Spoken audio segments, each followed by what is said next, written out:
In today's world, we're constantly searching for answers, not within, but outside ourselves.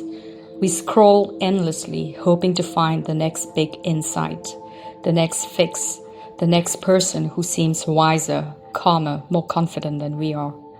We follow influencers, life coaches, spiritual teachers, self-proclaimed masters, anyone who might offer a sense of direction in the chaos of our lives. But then who can blame us? From a young age, we've been conditioned to believe that someone else knows better. A teacher, a priest, a parent, a politician, a guru. We were taught to obey, to follow, to trust authority before we ever learned to trust ourselves. But what if that's exactly why so many of us feel so lost today? What if our desperate search for answers out there is pulling us away from what's already true inside?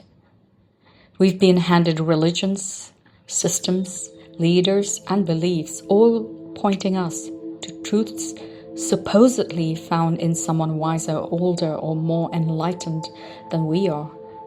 But Jiddu Krishnamurti, one of the most radical philosophers of the 20th century, refused all of it. Krishnamurti was not just a thinker, he was a revolutionary of the inner world. As a child, he was chosen and groomed by a powerful spiritual organization to become the world teacher, a messiah-like figure meant to guide humanity. Surrounded by fame, wealth, and a devoted following, he had everything a guru could ask for. And then, in 1929, he stunned the world.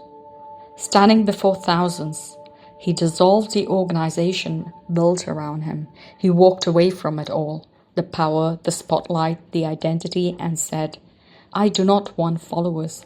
I want you to be free." Krishnamurti wasn't against learning or teachers. He was against dependence, the blind following, the worship, the habit of outsourcing our intelligence to someone else. He believed that true learning begins when we stop leaning on others for our truth and start observing life and ourselves directly. This is where his most famous statement resonates loud and clear. Truth is a pathless land. He believed that truth cannot be handed down. It cannot be taught like a formula. It must be seen and experienced directly by us. All that we seek in another person, such as wisdom, clarity, or peace, already lives within us. As the Zen saying goes, the finger points to the moon, but do not confuse the finger for the moon.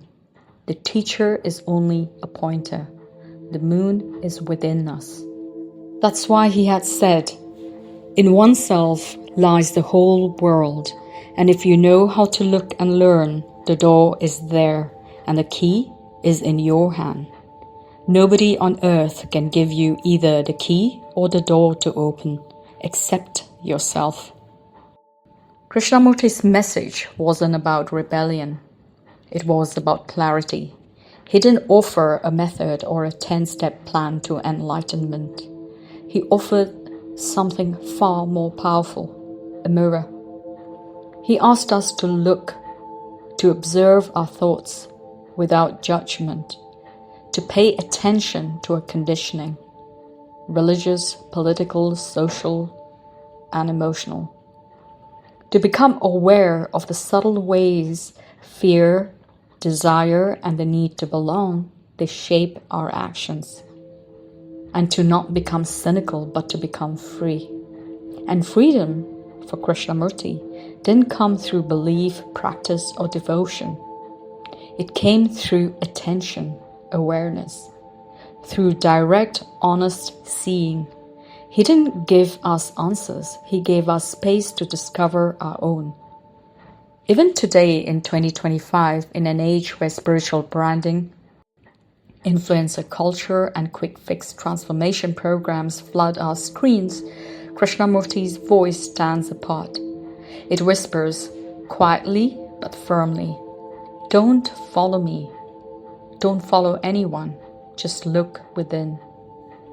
It's not a comfortable message. There's no magic mantra, no promise of instant peace, just a radical idea that you are already enough. If only you could stop, observe, and listen to your own mind and heart. Because the freedom we seek isn't on a screen. It isn't in someone else's truth. It's already here, waiting within us. And maybe that is the most revolutionary truth of all.